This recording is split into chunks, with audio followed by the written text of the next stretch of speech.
20h, bienvenue à tous. Merci de nous rejoindre pour l'information sur RTI 1. La 63e session de la conférence des chefs d'État de la CEDEAO a vu l'élection du président nigérien Bola Tinubu à la tête de l'organisation. Temoko Meïlie Kone a fait le déplacement en Guinée-Bissau au nom du président Alassane Ouattara. Il a regagné Abidjan hier en fin de soirée. Le plan d'action national sur la résolution 1325 du Conseil de sécurité des Nations Unies sur les femmes, la paix et la sécurité a été présenté ce matin à l'Assemblée nationale par la ministre de la Femme, de la Famille et de l'Enfant. Il s'agit de renforcer la promotion de l'égalité entre les sexes.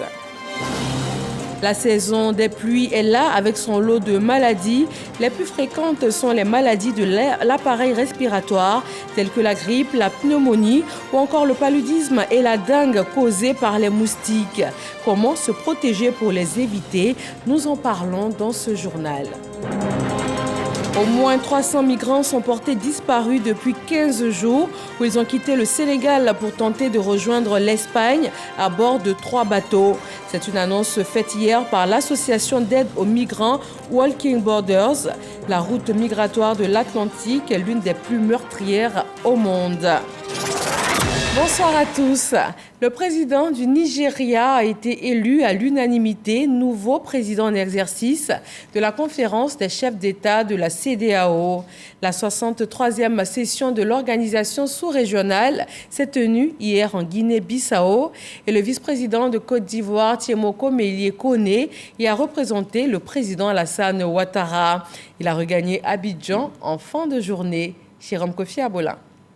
À l'aéroport Félix Houphouët-Boigny de Port-Bouët ce dimanche, l'avion qui le transporte fait halte sur le tarmac lorsque la pendule tend vers 21h. À sa descente de l'appareil, le vice-président de la République, Temoko Meïlie Kone, reçoit l'accueil des membres du gouvernement présents. Un retour au bercail en provenance de la Guinée-Bissau, où le vice-président de la République vient de prendre part au nom du président de la République, Alassane Ouattara, au cours de cette journée dominicale au 63e sommet ordinaire de la CEDEAO. Rencontre notamment portée sur l'évaluation des processus de transition en Guinée, au Mali et au Burkina Faso, en vue d'un retour à l'ordre constitutionnel dans ces pays en 2024. Elle est l'occasion de choisir un nouveau président de la CEDEAO en la personne du président du Nigeria, Bola Ahmed Tinubu. Le choix porté sur le chef de l'État nigérien est apprécié à sa juste valeur par le vice-président ivoirien. C'est un sommet qui a discuté des questions fondamentales que notre zone connaît actuellement, les problèmes sécuritaires, les problèmes de djihadisme. Et ce sommet a permis d'élire un nouveau président. Le nouveau président élu du Nigeria a pris la présidence de la CEDEAO et il a promis, en félicitant ses pairs pour tout ce qui a été fait, tant sur le plan de la sécurité, il a promis prendre des choses en main et faire de telle sorte que dès un prochain sommet qui aura lieu dans un mois, les dispositions soient prises pour renforcer la sécurité dans la sous-région et prendre en charge toutes ces questions qui aujourd'hui posent des problèmes au développement des pays dans notre sous-région. Bien sûr, d'autres dispositions ont été prises et qui vont permettre de continuer à faire de la CEDEAO un espace qui soit un espace de vie à la fois pour les populations, mais un espace aussi où le progrès va se faire sentir. Samedi, c'est-à-dire la veille, le vice-président de la République participe à la session extraordinaire de l'UEMOA sur l'examen du document de vision prospective à l'horizon 2040. Laquelle session permet au président du Conseil des ministres de l'UEMOA, le ministre ivoirien de l'économie et des finances, Adama Coulibaly, de se féliciter des actions structurantes à l'initiative du président en exercice de l'UEMOA, le chef de l'État nigérien, Mohamed Bazoum. Ce dernier qui d'ailleurs salue ce document de vision prospective à l'horizon 2040 comme un outil d'anticipation pour ce qui concerne la poursuite de la marche des gouvernants vers une prospérité partagée dans leur espace commun. À l'Assemblée nationale de Côte d'Ivoire, la ministre de la Femme, de la Famille et de l'Enfant a présenté ce matin le plan d'action national sur la résolution 1325 des Nations Unies. Il vise à renforcer la promotion de l'égalité des sexes, la prévention des conflits ainsi que la protection des droits des femmes et des filles. Grace Kando. La ministre de la Femme, de la Famille et de l'Enfant, l'ONU Femmes, et des membres de la société civile à l'Assemblée nationale. Ils y sont pour échanger avec les parlementaires des deux chambres sur la mise en œuvre du plan national de la résolution 1325 du Conseil de sécurité des Nations Unies sur les femmes, la paix et la sécurité. La résolution met en exergue l'importance de la participation des femmes et des filles à tous les niveaux de décision et de résolution des conflits. Pour sa vulgarisation, la Côte d'Ivoire est soutenue par des partenaires. Nous avons ici un Parlement qui est sensible aux gens. Et ça, c'est un grand accomplissement pour pouvoir pousser des documents, des stratégies telles que le plan d'action national seconde génération de la résolution 1325 du Conseil de sécurité. Lorsque la femme est impliquée, on a une société plus juste. Lorsque la femme est impliquée, on a une société plus prospère. Et c'est toute la société qui en bénéficie lorsqu'on protège et lorsqu'on donne la place à la femme et à la famille. La Côte d'Ivoire a été le premier pays africain à se doter en 2008 d'un plan national de mise en œuvre de la résolution 1325. Les parlementaires ont un rôle prépondérant à jouer dans la mise en œuvre de ce plan d'action deuxième génération de la 1325. Premièrement, dans la sensibilisation des populations et aussi dans la prise de décision, parce que cette mise en œuvre nécessite des moyens financiers. Et ça serait bien que la maison où la démocratie est dite ait vraiment un regard, une bonne compréhension de cette résolution-là pour sa mise en œuvre. Les femmes aujourd'hui constituent la composante la plus fragilisée lorsqu'il y a des crises. Et donc, il était important que cette résolution soit visitée et qu'elle épouse le contexte nouveau. Contexte de dérèglement climatique, contexte de terrorisme, contexte d'immigration. Il faut maintenant que les actions suivent l'initiative. Pour rappel, c'est en octobre 2000 que le Conseil de sécurité a adopté à l'unanimité la résolution 1325 sur les femmes, la paix et la sécurité. Dans le prolongement de ces actions gouvernementales en faveur de l'autonomisation féminine, dans la région du Tchologo, le ministre de la Défense, Téné Birahima Ouattara, apporte son appui aux femmes. Ce sont plus de 6000 femmes qui ont été célébrées à la place Alassane Ouattara de Ferkessé-Dougou. Elles reçoivent surtout un appui pour se prendre en charge et jouer un rôle actif dans le développement de leur pays. Kader Sogodogo. Place Alassane Ouattara de Ferkessé-Dougou. Venus de Kong, Wangolo-Dougou et de Ferkessé-Dougou, les femmes sont à l'honneur à l'initiative du Conseil régional du Tchologo, avec à sa tête le ministre d'État, Téné Birahima Ouattara. Chères mères, vous êtes à l'honneur aujourd'hui parce que vous êtes des braves femmes et des femmes battantes. Votre abnégation au travail bien fait a contribué au développement de la région. Cette fête des mères bénéficie du soutien de deux têtes pensantes de la sécurité sociale en Côte d'Ivoire, Berté Abdraman Moko, directeur général de la SEGRAE, et Jacques Assulieu, directeur général adjoint de la CNPS. Ils ont de l'amour à redonner à toutes ces mères. Chères mères, chères mamans, chères sœurs, vous êtes les piliers de notre société, les gardiennes de nos valeurs et les incarnations de l'amour, de la protection et de la bienveillance. Vous méritez tout notre respect, notre reconnaissance et notre dévouement. Des tricycles, des pagnes, des chaises, etc. Des cadeaux pour plus de 6000 mères. La reconnaissance, une valeur partagée dans le Tchologo. La mère, comme on le dit souvent, est irremplaçable. C'est la mère qui nous donne la vie. C'est la mère qui, durant des années, malgré Tout ce que nous faisons nous supporte. C'est elle qui nous guide, c'est elle qui nous donne à manger, c'est elle qui nous surveille. La mère est tout, la mère est tout pour un homme. Chère mère, bravo pour tout ce que vous faites pour nous. Et nous vous demandons de continuer de nous supporter. Le défilé des braves femmes, associations, groupements et coopératives, devant le ministre d'État, ministre de la Défense, les élus et cadres du Tchologo, dont le ministre de l'Enseignement supérieur et de la Recherche scientifique, Adama Diawara, a apporté une autre coloration à la célébration. Et on change de cadre pour la toute première conférence des chefs de cour et de juridiction qui vient de se tenir. Elle vise une justice plus crédible et une meilleure gestion en apportant notamment un appui aux gardes des Sceaux dans l'administration des juridictions. Sidonie Davila.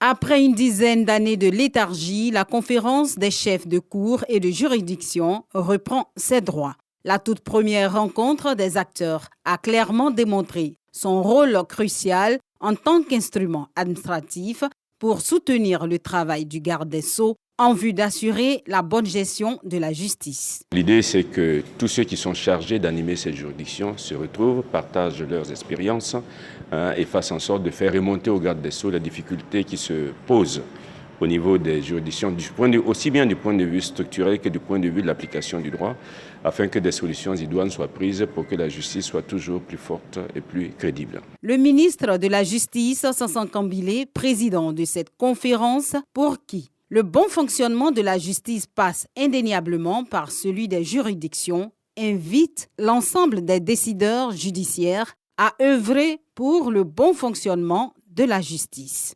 La justice est le pilier fondamental de toute société qui se veut démocratique. À cet égard, elle doit garantir son bon fonctionnement. En tant qu'ancien, il vous appartient de partager vos connaissances et vos expériences avec les plus jeunes.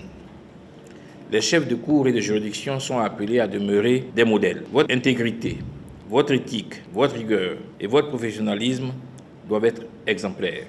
Vos actions et vos décisions doivent ainsi refléter les valeurs de la justice et inspirer la confiance de votre équipe et du public. La conférence des chefs de cour et de juridiction réunit l'ensemble des premiers présidents des cours d'appel, les procureurs généraux, les présidents des tribunaux ainsi que les procureurs de la République près les tribunaux. Nous sommes en plein dans la saison des pluies et cette année ne fait pas exception. Les pluies arrivent avec leur lot de maladies et d'épidémies. Le choléra, la conjonctivite, la grippe ou encore la pneumonie. Comment s'en prémunir? Quels gestes adopter au quotidien pour rester en bonne santé durant toute cette période de l'année? Delphine Gla nous donne des astuces et conseils médicaux. La grande saison des pluies est bien là. Elle n'a pas que l'inconvénient de vous tremper les pieds, elle peut aussi vous rendre malade. Les maladies liées à la saison pluvieuse sont nombreuses et provoquent des épidémies telles que la dysenterie, le choléra, la conjonctivite, la grippe et la pneumonie, le paludisme. Une maladie très fréquente durant la saison pluvieuse. Elle est transmise à l'homme par des piqûres de moustiques et plus précisément l'anophèle femelle. La maladie est favorisée par les eaux de pluie stagnantes qui sont propices à la multiplication des moustiques, mais aussi par les marécages, les ordures, les pneus usagés, les creux d'arbres aux environs des maisons, les gîtes larvaires. En clair, tous les endroits contenant de l'eau calme où les moustiques peuvent pondre des œufs. Le nombre de cas de paludisme augmente avec la saison des pluies. Pourquoi? Parce qu'avec la saison des pluies, nous allons avoir beaucoup plus de gîtes larvaires, beaucoup plus de lieux de reproduction des moustiques. Si on rend propre notre environnement, nous allons éliminer le paludisme. La grippe. La grippe est une maladie transmise par un virus. Ce virus s'attaque aux voies respiratoires supérieures, nez, gorge, bronches. L'infection peut dégénérer en pneumonie si elle est mal soignée. Le virus de la grippe se multiplie grâce à l'humidité. Il suffit d'un seul cas et la maladie se propage rapidement. Le choléra. Le choléra est une infection diarrhéique aiguë provoquée par l'ingestion d'aliments ou d'eau contaminée. Le choléra reste à l'échelle mondiale une menace pour la santé publique. La courbe de cette maladie évolue exponentiellement pendant la saison pluvieuse. La dysenterie. Elle provoque une diarrhée qui s'accompagne de sang. Cette maladie est due à la contamination des aliments ou de l'eau, souvent vectrice de propagation. Il faut souligner que, dans des conditions de pluie et d'inondation, plusieurs facteurs peuvent augmenter le risque d'avoir la diarrhée. Ces facteurs sont le manque d'accès à l'eau potable, un mauvais assainissement de l'environnement, le manque d'hygiène personnelle et la consommation d'aliments insalubres. Avec la saison des pluies, les consultations ont triplé dans les hôpitaux et autres centres de santé. Alors, si vous ne maintenez pas vraiment votre système immunitaire pendant la saison des pluies, vous pourriez tomber facilement malade. Chacun doit chercher à sa manière à se protéger, à garder son environnement sain pour éviter certaines maladies de la saison pluvieuse. La journée internationale de destruction des armes légères et de petit calibre a été célébrée à l'école de police d'Abidjan ce matin. Il en ressort que la Côte d'Ivoire enregistre des avancées conformément aux instructions juridiques internationaux.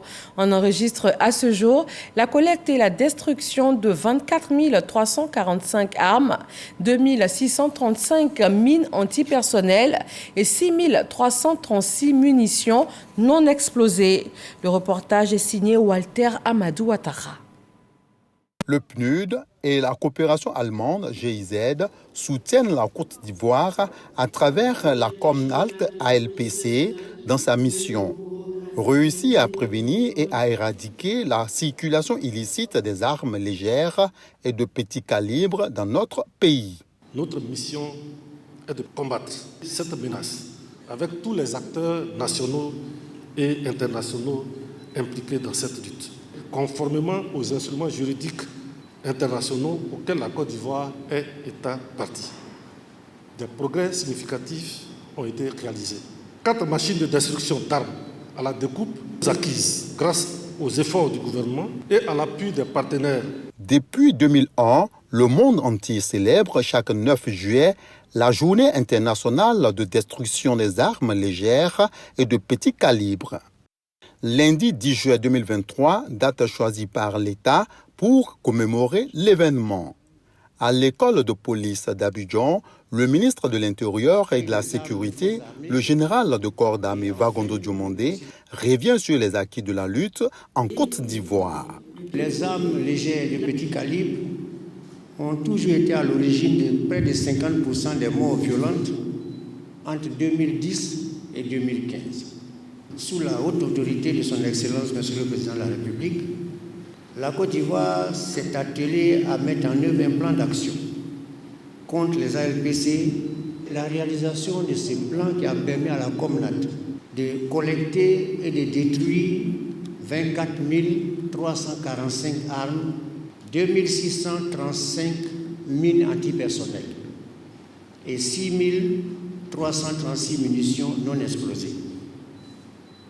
Les communautés sont invitées à s'approprier les messages de sensibilisation liés au danger de la prolifération des armes légères et de petit calibre. Dans le secteur du transport, 15 mini-cars, communément appelés Baka, viennent d'être mis en circulation. Et c'est la deuxième vague de l'opération, après la première qui comptait 40 mini-cars montés par la chaîne d'assemblage de la Société des transports abidjanais, Sotra. Frédéric Oulaï et Didier Nguessan. Unité d'assemblage et de montage de véhicules de la Société des transports abidjanais Sotra. Cette unité de montage d'automobiles traduit l'engagement du gouvernement à œuvrer au renouvellement du parc automobile. Après la phase pilote de 40 véhicules, la Sotra remet à nouveau 15 mini-cars. Aujourd'hui, les Ivoiriens sont heureux d'emprunter ces nouveaux véhicules, baptisés Baka bien sûr, pour leur déplacement, car pour eux, Ces véhicules ont fortement contribué au changement de comportement des chauffeurs et des convoyeurs qui utilisent ces véhicules. Cette remise, la deuxième du genre, atteste la qualité, le confort et la sécurité qu'offrent ces minicars sur les lignes d'Abobo à Djamé et de Yopougon à Djamé. De quoi réjouir la fêtière des transporteurs routiers. Avec ce qui vient de se passer aujourd'hui, le monde du transport routier de Côte d'Ivoire constate que nous sommes maintenant dans le concret. Plusieurs véhicules mis à disposition, sans compter les innombrables projets qui arrivent pour encore renforcer et renouveler le parc automobile. Tout ce que nous pouvons dire aujourd'hui, c'est merci au président de la République. Cette remise de véhicules a été mise à profit par le ministre des Transports pour visiter l'usine d'assemblage. Pour Amadou Koné, l'industrialisation dans le secteur du transport constitue une opportunité de création d'emplois. Je suis heureux de l'engouement qu'a suscité auprès des transporteurs la mise à disposition de ces véhicules et toute la satisfaction des clients. Tout ceci nous pousse à produire davantage de véhicules. Nous sommes très satisfaits. Aujourd'hui, plus de 80% des transporteurs qui ont bénéficié des premiers véhicules sont à jour. L'industrialisation du secteur, le renouvellement du parc automobile vise la professionnalisation du transport. Transvasement illicite et dangereux de gaz butane. Une nouvelle unité clandestine vient d'être démantelée dans la commune de Yopougon. La Direction générale des hydrocarbures a été appuyée dans cette opération par les services de sécurité. Et pour de meilleurs résultats, les autorités appellent à la collaboration des populations. Lancine Bakayoko. Située en pleine agglomération au quartier Banco 2 dans la commune de Yopougon, cette unité de transvasement illicite, selon les populations environnantes, est en activité depuis une dizaine d'années. Le matériel de transvasement est composé de 7 citernes capables de traiter 2500 litres et d'un compteur placé sous ce hangar. Le tout dissimulé derrière un portail métallique. Il aura fallu une certaine technicité pour réussir l'opération de démantèlement complète de l'unité installée frauduleusement. Il y avait plusieurs phases. La première phase d'abord, après la sécurisation, c'était de faire le soutirage. Ça consistait à enlever le gaz de la bonbonne de là, à transférer ça dans un camion approprié à cela. Donc une fois qu'on a fini l'opération de soutirage, il faut faire maintenant ce qu'on appelle le dégazage. Le propriétaire vendait le gaz butane en détail et servait directement ses clients à la pompe en transvasant le gaz dans les bouteilles B6 et B12 ainsi que dans le réservoir de certains véhicules qui fonctionnent au gaz. Le site, d'une superficie d'environ 400 m², sert également de dépôt de boissons et d'habitation. Le gouvernement entend éradiquer ce phénomène. Nous avons associé toutes les parties prenantes, notamment le GSPM, la gendarmerie, la police, l'ONPC, l'ANDE, le CIAPOL, afin qu'ensemble, cette opération-là soit coordonnée pour le bien-être des populations. Ces sites sont dangereux, nous les invitons à les dénoncer. 2 autres sites illégaux ont été découverts dans la commune d'Abobo et seront également démantelés dans les prochains jours. Une procédure est engagée devant la justice pour situer les responsabilités. À Divo, région du Lodjiboa, c'est la 2e session ordinaire du conseil municipal. Il a été question de l'exercice budgétaire clos en mai dernier, du budget modificatif de l'exercice 2023 et surtout du programme triennal 2024-2026. Franco Adio et Ngata Kwame. Divo, pas de vacances scolaires pour Gédéon, 11 ans. L'année prochaine, déjà en ligne de mire, surtout dans une école rénovée par les bons soins de la mairie.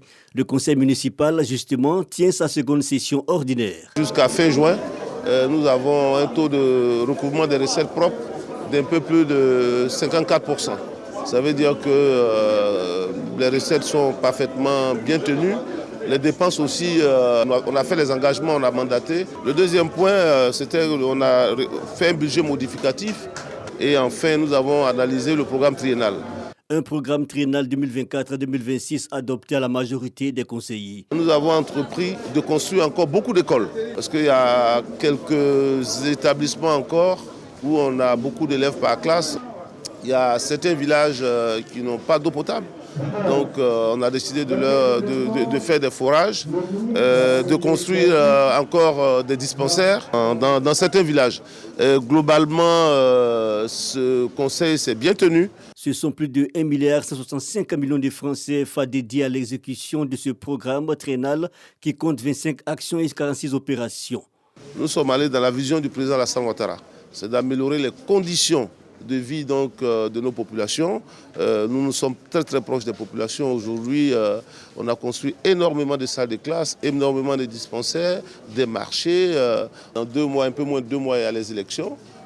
Ici, dans cette région, nous avons demandé que les élections soient apaisées. Appel à la paix et à la cohésion avant les prochaines joutes électorales locales. Le sens aussi de l'adresse de l'autorité administrative, le préfet de région Kouakou Assouman. Notons que cette deuxième session ordinaire du conseil municipal de Divo est la dernière de l'année 2024. Le maire Amédée Kouakou ayant récemment présenté sa candidature aux populations pour les régionales. Et en vue de ces élections à venir, le Parti démocratique de Côte d'Ivoire, PDCI-RDA, a présenté ses candidats de la région du Sud Comoé. 8 candidats pour les municipales et les régionales, officiellement introduits par le secrétaire exécutif et vice-président du parti, Maurice Kakou Gikawe. Le reportage de Angela Diallo et Michel Digré. Ils sont au nombre de 8 et ont été retenus pour défendre les couleurs du PDCI-RDA pour les élections locales. Ces candidats vont représenter leur formation politique au cours des régionales dans le Sud Comoué et pour les municipales de Grand Bassam, Bono, Boasso, Ayamé, Tiapouma, Diaké et Maféré. Notre législation actuelle demande, j'allais dire même impose aux partis politiques de présenter 30% de femmes. C'est dans cette optique que le président Henri Konan Bédié a choisi 12 femmes au PDCI-RDA. Nous sommes toutes déterminées à remporter la victoire, chacune dans la localité qui la concerne. Si nous sommes candidats, c'est avant tout et surtout pour porter les couleurs du PDCI et gagner les prochaines élections locales dont les enjeux n'échappent à personne.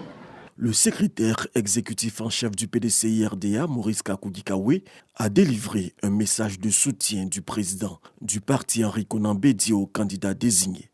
Le président Henri Konan Bédié vous exhorte surtout à demeurer unis et solidaires pour préserver nos acquis, que sont les mairies d'Aboasso, de Bonois et de Tiapoum, et à étendre notre influence par la conquête des mairies d'Adiaké, d'Ayamé, de Grand Bassam et de Maféré. Et je lance un appel aux autres responsables des partis politiques pour que nous puissions aller à des élections pacifiques, non violentes. Il faut noter que pour le compte du PDCI-RDA, ce sont au total 190 candidats en lice pour les élections régionales et municipales qui se tiendront le 2 septembre prochain. En fin de mandat, le gouverneur du district 9101 pour l'année rotarienne 2022-2023 a cédé la gestion de la nouvelle année à un nouveau gouverneur. M. Aboulaye Sanogo a désormais la charge de la gestion de cette organisation humanitaire pour un mandat qui va durer 1 année. Jean-Marc Djadji. Ce transfert de collier au nouveau gouverneur du district 9101, Aboulaye Sanogo, marque le début de son mandat et la fin de celui de son prédécesseur. Après le Mali, la Côte d'Ivoire a désormais la gestion de la gouvernance du district 9101 du Rotary pour la période 2023-2024. Après avoir reçu les attributs liés à sa fonction, il place son mandat sous le sceau de la promotion de la paix et de l'extension du district. Il faut donner la chance à tout le monde d'être rotarien. Et puis les actions que nous menons, il faut que nous puissions nous organiser pour que tout le monde en soit bénéficiaire. Et que nous soyons dans un environnement où il y a la bonne parole, on se parle bien. C'est vraiment cette équité, cette inclusion est la fondation même de nos actions sur le terrain. Pour sa part, le professeur Marietou Koné, marraine de cette cérémonie, a salué la détermination des rotariens qui œuvrent pour le bien-être de l'humanité tout entière. Par notre comportement et l'intensification de nos actions dans la cité, nous pouvons changer et sauver des vies. Soyons plus attentifs et plus attentionnés toujours à l'écoute des autres, car nous avons une mission pour laquelle nous avons prêté serment lors de notre intronisation.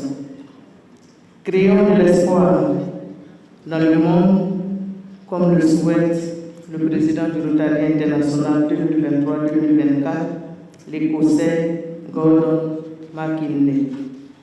Le ministre d'En-Haut Paulin Claude s'est dit satisfait de voir le Rotary gravir les échelons dans l'exécution de cette noble mission qu'il s'est assignée depuis des décennies. Pour nous, Ivoiriens, c'est un grand motif de fierté. Et nous voulons souhaiter que le mandat de Sanogo aide à renforcer les clubs Rotary de Côte d'Ivoire, renforcer leur engagement et susciter de nombreuses vocations de Rotariens qui viendront nous aider à bâtir un monde où l'espoir est une lumière qui est allumée dans tous les cœurs. Cette cérémonie de passation de collier a vu la distinction de personnalités ayant marqué de leur empreinte la vie du Rotary. À Korogo, dans le nord ivoirien, la jeunesse s'est mobilisée pour rendre hommage à l'ancien Premier ministre Amadou Gon Coulibaly. Il aura été pour eux un modèle et bien plus encore un mentor. Ami Sissoko. La commémoration de l'an 3 du décès du Premier ministre Amadou Gon Coulibaly à Korogo est marquée par une procession de jeunes du Poro vêtus de blanc. La longue file silencieuse s'est lancée dans les rues de la ville à partir du siège local du RHDP jusqu'à la cour familiale du défunt pour saluer la famille du disparu et rendre hommage à sa mémoire en reconnaissance de ses nombreuses actions en leur faveur. Émue par ce geste, la famille exprime toute sa gratitude à la jeunesse. Vous ne devez pas perdre espoir parce que l'ensemble de la famille d'Amadou, en particulier ses petits frères, ses enfants, resteront toujours mobilisés à vos côtés et avec vous pour continuer la lancée sur laquelle Amadou a placé la ville de Korogo. Je souhaite vraiment que tout le monde puisse s'inspirer du vécu de papa, tout comme nous le faisons nous. Donc, je pense qu'aujourd'hui, cette célébration montre vraiment qu'il était aimé et que nous le portons encore dans notre cœur. Une commémoration à l'initiative des jeunes du Poro soutenue par les autorités locales pour marquer leur attachement au défunt Amadou Gon Coulibaly à travers cette motion de soutien. Ils ont rappelé les qualités de l'homme, notamment la fidélité et la loyauté dans ses engagements, ainsi que son combat pour l'union et l'entente des jeunes du Poro. Amadou Gon aimait tout le monde, était un rassembleur total. Donc, ce jour, c'est de sortir massivement et faire la marche pour montrer aux yeux du monde entier et rappeler à tout le monde que c'est ce jour-là, Amadou Gon nous a quittés. Merci de perpétuer cette action chaque année pour dire qu'il n'a pas vécu inutilement. Toutes les œuvres qu'il a eues à faire sur cette terre-là, vous les avez reconnues. La procession prend fin par le dépôt d'une gemme de fleurs au caveau familial au quartier Soba, où repose le Premier ministre Amadou Gon Coulibaly depuis le vendredi 17 juillet 2020. Affectueusement appelé le Lion, le Premier ministre Amadou Gon Coulibaly s'est couché à jamais le mercredi 8 juillet 2020 à Abidjan. En religion, l'église catholique Saint-Jean de Cocody célèbre les 60 années de son érection canonique. Pour la circonstance, une messe d'action de grâce a été dite par Jean-Pierre Cardinal Coutois, archevêque métropolitain d'Abidjan. Godefroy Kambawa. À travers ce jubilé de diamant qui marque ses 60 ans d'existence, la paroisse Saint-Jean est la première et la plus ancienne de la commune de Cocody. Elle a su se construire et garder fière allure. 60 années que l'amour de Dieu a rythmé l'existence de cette paroisse. Tous les paroissiens partaient à la cathédrale et le jour où on a donné, le cardinal a donné que nous soyons maintenant paroisse tout à fait égale, nous étions très heureux. Son éminence, Bernard Cardinal Yago, a trouvé cet endroit. Au départ, c'était une petite chapelle. Cette chapelle est devenue ce qu'on appelle paroisse catholique. Et par la suite, en 1964, nous avons construit cette belle église. Selon le père curé de la paroisse, l'implication des pionniers, des fidèles actuels et des prêtres ont permis de tracer les sillons pour une église solidaire. C'est une fête inoubliable, c'est une grâce du Seigneur de pouvoir nous permettre à nous fidèles de fêter cet anniversaire de diamant. Et c'est dans la joie et l'allégresse que des fidèles et des prêtres venus d'autres paroisses témoignent leur attachement à l'église. Une messe d'action de grâce qui a mobilisé des anciens prêtres qui ont servi au sein de cette paroisse. À leur tête, le cardinal Jean-Pierre Coutouin, archevêque métropolitain d'Abidjan.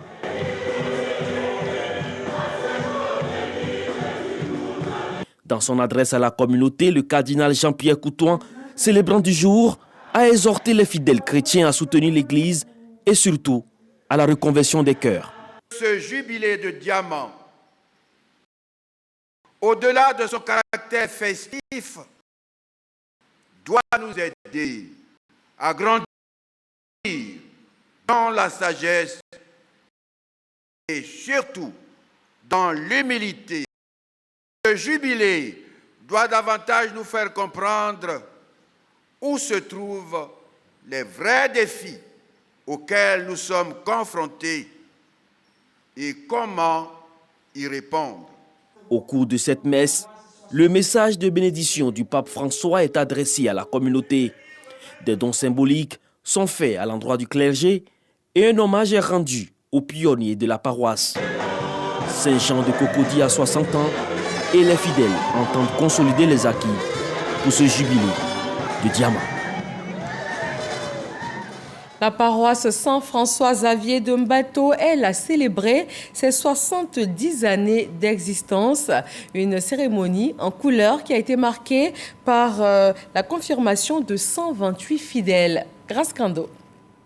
La paroisse Saint-François-Xavier de Mbato, à 25 km de Bongouanou, dans la région du Morono, fait peau neuve. 70 ans que le père Alphonse Aliran de la Société des missions africaines a semé la graine de l'évangélisation dans la localité. Commémoration marquée par une messe d'action de grâce présidée par Monseigneur Joseph Aka, évêque du diocèse de Yamoussoukro. Nous sommes en train de récolter les fruits semés par les premiers missionnaires et donc nous avons tenu à rendre hommage à ces premiers missionnaires.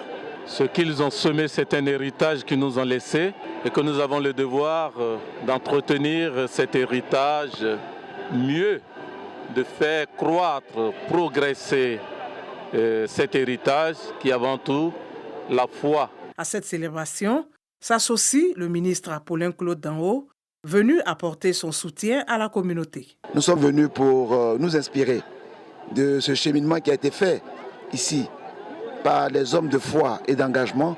Et nous avons eu l'occasion de bénéficier des prières de l'ordinaire des lieux. L'évêque de Yamoussoukro, Monseigneur Joseph Aka, qui est venu porter une parole forte pour motiver les chrétiens à élargir les sillons de la foi. Nous repartons donc renforcer nous aussi dans notre foi et il appartiendra à chacun d'entre nous d'apporter sa pierre à l'édification de l'œuvre de Dieu ici à Mbato. L'un des temps forts de cette célébration, la confirmation de 128 fidèles venus des 13 villages de la paroisse Saint-François-Xavier de Mbato. Un élan renouvelé, allons en eau profonde, thème de ce jubilé de platine. La paroisse Saint-François-Xavier de Mbato fait partie du diocèse de Yamoussoukro. Elle est l'un des greniers vocationnels avec environ 30 prêtres et 11 religieuses. Actualité moins gaie sur le continent. Au moins 300 migrants sont portés disparus depuis 15 jours, depuis qu'ils ont quitté le Sénégal pour tenter de rejoindre l'Espagne à bord de 3 bateaux. Une annonce faite par l'association d'aide aux migrants Walking Borders. Les familles se disent très inquiètes. Toutes ces personnes sont originaires de la même région du Sénégal. La route migratoire de l'Atlantique reste l'une des plus meurtrières au monde. Elle est généralement empruntée par les migrants d'Afrique subsaharienne. Merci de nous avoir suivis. Ce journal a été supervisé par Hugues Hervé Blé. Il se joint à moi ainsi que toutes les équipes techniques et rédactionnelles pour vous souhaiter une très bonne fin de soirée sur RTI 1. À demain avec grand plaisir.